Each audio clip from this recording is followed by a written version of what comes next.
Police department, police department. Hello, help! Yes. Please!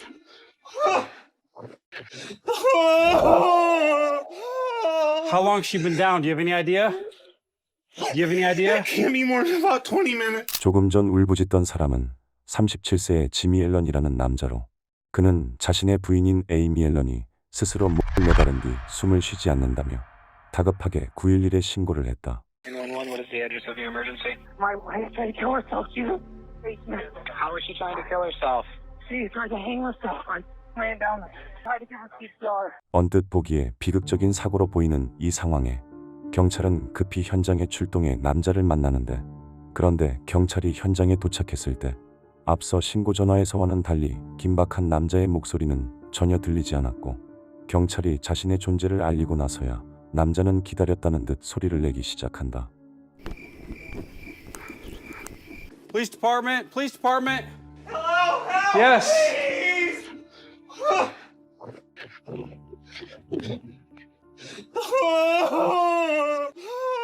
How long she been down? Do you have any idea? Do you have any idea? Can't be more than about 20 minutes. Okay.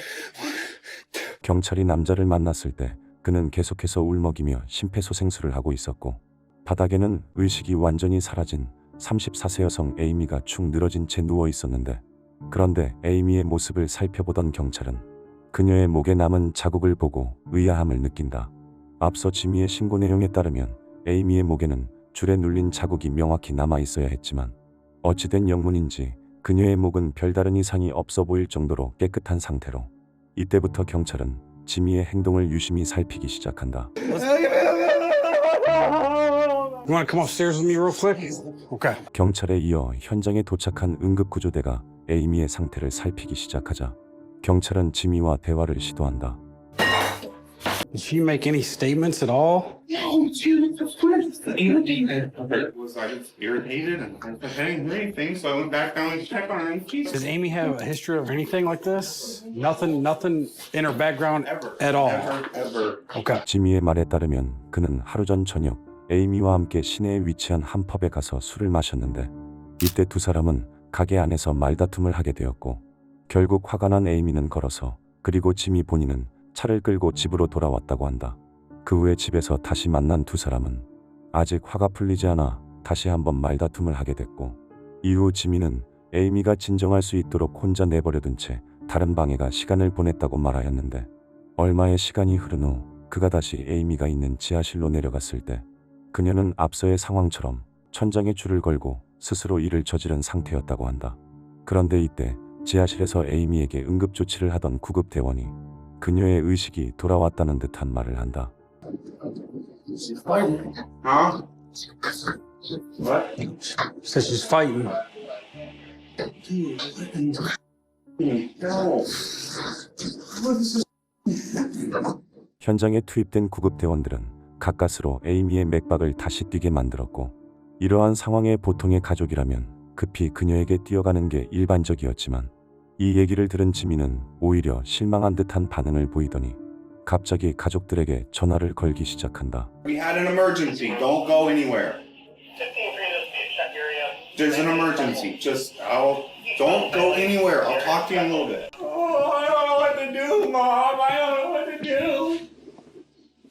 Oh, this is terrible. I gotta talk to the cops. 지미는 당황한 듯 울먹이며 가족과 전화를 하였지만 눈물은 전혀 흘리지 않고 있었고, 희미하게나마 맥박이 다시 뛰기 시작한 에이미는 급히 근처 병원으로 이송되는데, 이후 사건 현장인 지하실로 내려와 주변을 살피던 경찰들은 현장을 보고는 지미의 말이 거짓일 수 있다는 생각을 한다.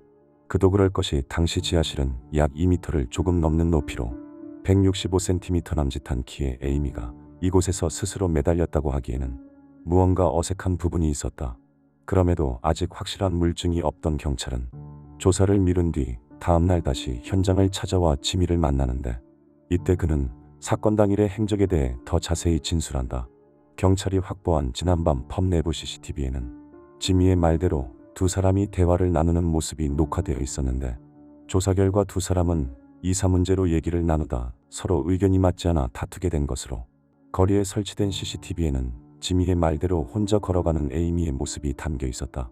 집으로 돌아온 에이미는 잡일을 하기 위해 지하실로 내려갔고 이어서 지미가 뒤따라 내려오면서 다시 한번 말다툼을 하게 되는데 이때 에이미는 조금 전 펍에서 먼저 나간 지미가 문도 잡아주지 않고 오히려 의도적으로 꽉 닫고 나가는 모습에 더 화가 난 상태로 단순 언쟁으로 시작된 말다툼은 욕설 섞인 폭언으로 이어졌고 이에 지미는 결국 자리를 피했다고 한다.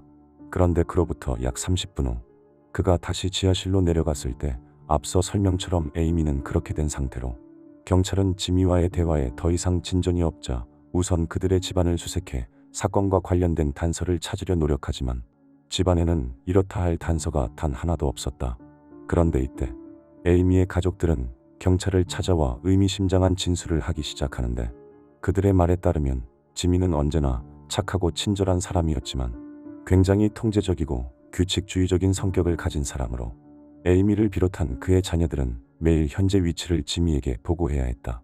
뿐만 아니라 그들은 무엇을 먹었는지 매일 얘기해야 했고 지미는 가족들의 SNS를 매일 감시하는 것은 물론 에이미의 현 위치를 보고는 지금 맥도날드에 있네, 거기 있는 이유가 뭐야와 같은 메시지를 보낸 것으로 확인됐다.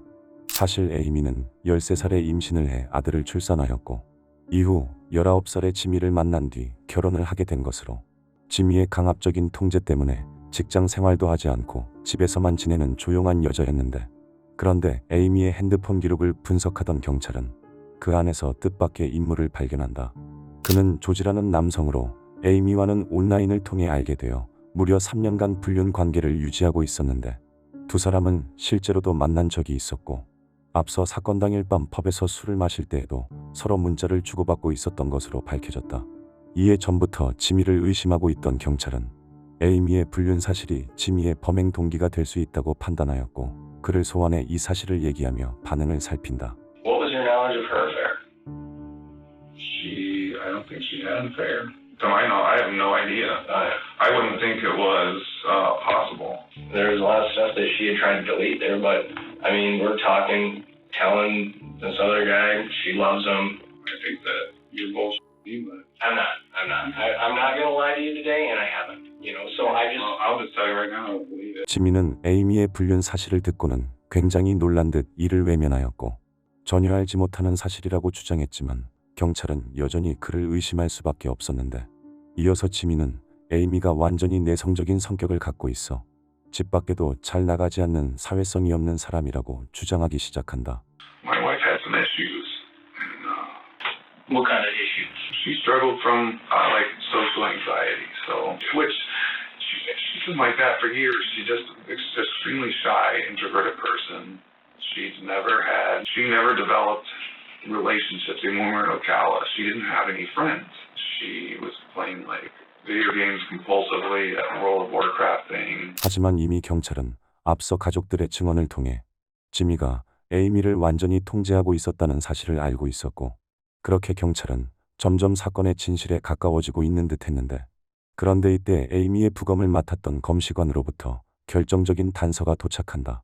사건 발생 약 3개월 만에 나온 부검 결과 에이미는 사망 전 목 졸림을 당해 질식사한 것으로 그녀의 몸에는 명백한 교살의 증거가 남아 있었지만 여전히 이것이 살인인지 아니면 지미의 말대로 그러한 사고가 일어난 것인지 어느 쪽으로도 명확한 증거는 없는 상황이었다. 그런데 다시 한번 사건 현장을 유심히 보던 경찰은 지하실의 천장이 유난히 낮았던 것이 떠올라 이를 테스트해 보기 위해 법의학연구소에 사건을 의뢰했고 지미가 증언한 내용에 따라 당시 상황을 그대로 재현해 시뮬레이션을 하는데 그 결과 에이미가 만약 지하실 천장에 매달렸더라면 그녀의 발은 땅에 닿았을 것이고 그게 아니더라도 에이미가 사용했다고 주장한 줄은 그녀의 무게를 버티지 못하고 금방 풀렸을 것이라는 명확한 사실이 확인된다. 이로써 마침내 사건이 일어난 지 2년도 더 지난 2020년 10월 16일에 지미는 공개 살인 혐의로 기소되었고 그의 유죄 유무는 배심원들에 의해 결정될 예정으로 이 시점에 지미는 부모님이 있는 플로리다로 이사를 해 새로운 약혼자와 재혼을 불과 5일 앞두고 있는 상황이었다. 이후 지미는 재판청까지 구금되어 무려 하나로 140억에 달하는 보석금이 적용되었고 계속해서 무죄를 주장하며 억울함을 호소하였지만 2021년 9월에 열린 재판에 증인으로 출석한 에이미의 아들로부터 또 한 번 결정적인 진술이 나온다. I stood up, pushed him against the wall, And there was a second of fear that came over me, and I realized what I was doing, and I let up, and then I was spun around, or maybe I turned around, and then I was choked from behind on the floor for multiple seconds. It felt like forever during the incident, and I was gasping for air, grabbing for anything, trying to get away from him. 이러한 케일럽의 진술은 지미가 화가 났을 때 목을 조르는 행동을 보일 수 있다는 결정적 증거로, 이어서 사건 당일 밤 그를 목격한 이웃 주민들과 출동 경찰 등 증인들의 증언이 이어지는데, I was definitely looking for any injuries, whether it be from a hang or otherwise, and I really didn't see any sort of the typical injuries that I normally would have seen in a hanging. No visible injuries. No visible injuries. Is that strike you as odd? It was a red flag. 마침내 2021년 10월 21일 지미가 에이미의 목을 팔로 감싸 의식을 잃게 한 후 연장 코드를 사용해 교수형을 모의한 것이라는 검찰의 주장이 받아들여져 지미는 2급 살인 혐의로 유죄 판결을 받게 되었고, 20년에서 45년의 징역형을 선고받아 미시간 교도소에 수감된 그는 2040년이 되어야 가석방 자격을 얻을 수 있게 되었다.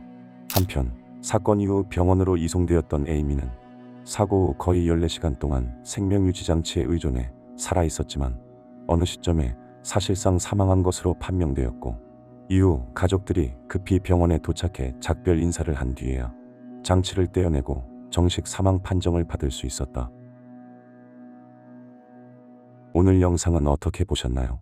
영상이 마음에 드셨다면 좋아요만 부탁드리겠습니다. 끝까지 봐주셔서 감사합니다.